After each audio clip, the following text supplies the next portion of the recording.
The Frog Prince and the Selfish Prince. Once upon a time, in a faraway kingdom covered with shimmering forests and silver rivers, two princes lived under one grand roof but in two very different worlds. Prince Adrian, the elder one, was gentle, thoughtful, and known by everyone as the beloved heir. Prince Cedric, the younger, was handsome, proud, and so selfish that the palace servants trembled when they heard his footsteps.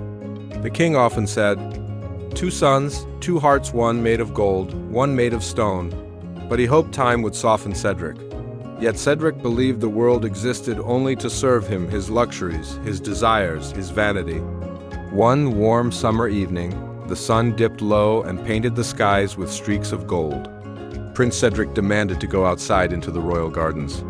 He wanted to admire his reflection in the crystal pond and count how many swans bowed to him. His servants followed him reluctantly. Cedric twirled proudly, boasting about his beauty, his clothes, his position, and how one day, everything would belong to him, not Adrian. He kept saying, "Why must Adrian be the favorite? He is boring. I am the one who deserves admiration." The servants exchanged tired glances, but no one dared to argue. As Cedric walked, something glimmered at the edge of the pond. It was an ancient carved fountain shaped like a sleeping lion. Cedric had never noticed it, and curiosity mixed with arrogance made him approach it. "What is this old thing?" he muttered, brushing dust from the lion's head. Suddenly, the stone trembled. A deep voice echoed from within. "Those who touch what they do not respect invite what they do not expect." Cedric jumped back. "Who speaks to me? Show yourself." No one appeared. The air grew still, and he felt a strange sensation crawling over his skin, but he shook it off, telling himself it was just wind. Without caring, Cedric kicked a pebble into the fountain.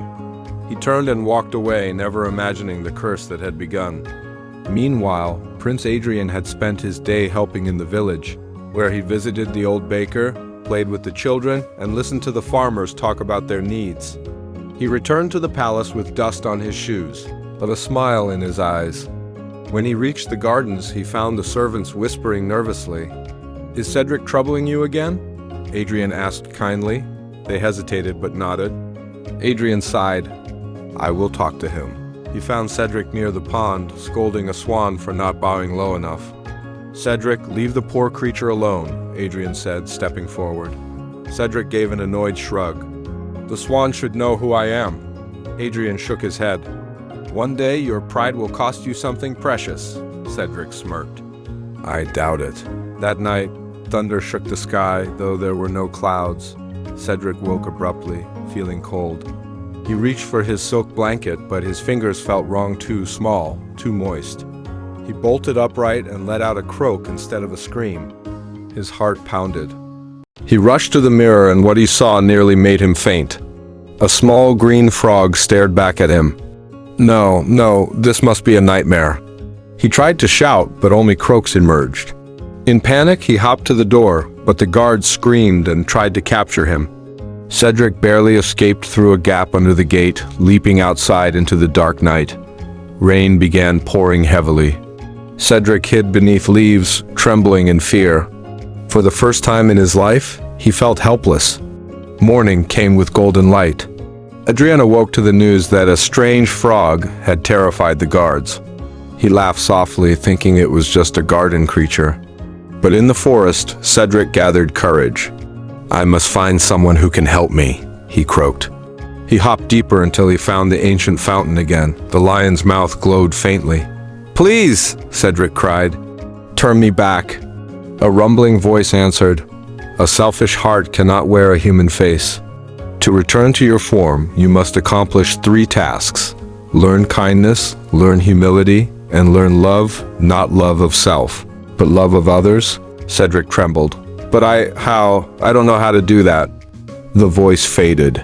The path ahead was his alone dot, and so began Cedric's strange, difficult journey. For days, Cedric wandered the forest, struggling to survive. He learned to find shelter under mushrooms, to drink from dewdrops, and to avoid hungry storks. He cried often not tears of sadness, but tears of regret. He remembered all the people he had belittled, all the servants he yelled at, all the villagers he ignored. Each memory stung. One afternoon, Cedric heard a girl crying by the riverside. She sat on a stone, holding her head in her hands. "My golden ball. It fell into the water," she sobbed.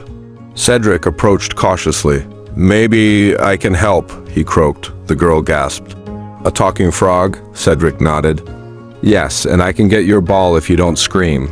She nodded fearfully. Cedric swam down, retrieved the golden ball, and rolled it onto the shore. The girl smiled through tears. "Thank you. You saved it." Cedric felt warmth in his chest, something he had never felt before. "What is your name?" he croaked. "Lena," she said. "What is yours?" Cedric hesitated. Just Ced," Lena giggled. "Well, Ced, you're a kind frog." Cedric looked away. Kind? No one had ever called him that. Helping Lena became his first lesson. Kindness.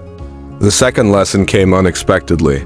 Cedric hopped through the forest when he found a squirrel hanging from a thorny bush, its leg trapped. The squirrel panicked at the sight of him. "Don't worry," Cedric croaked. "I'll help." It took time, effort, and pain. Thorns pricked his tiny frog skin, but he pulled the branch away until the squirrel was free. The squirrel thanked him and offered a nut. Cedric refused.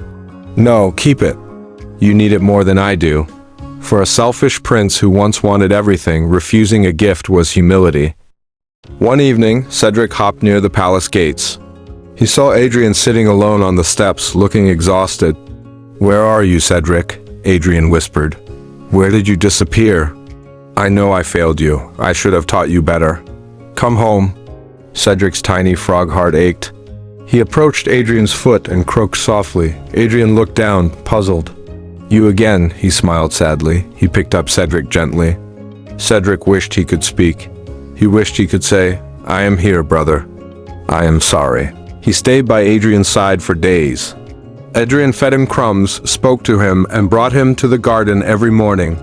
Cedric realized this was love, not romantic love, but deep, unconditional brotherly love, the kind he never appreciated. One night, the moon was full, and the fountain glowed again. Cedric hopped onto its rim. "I have learned kindness. I have learned humility. And I have learned love.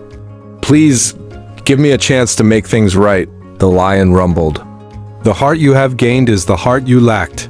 Step into the water." Cedric hesitated only a second before jumping in. There was a blinding flash. His frog body felt like it was stretching, growing, transforming. When he emerged, coughing and gasping, he was human again, thin, tired, soaked, but human. Adrian, hearing the commotion, rushed forward. When he saw Cedric, he froze. Cedric fell to his knees. "Brother," he whispered, tears spilling, "I'm so sorry for everything. I was blind, foolish, cruel, but I want to change. I have changed."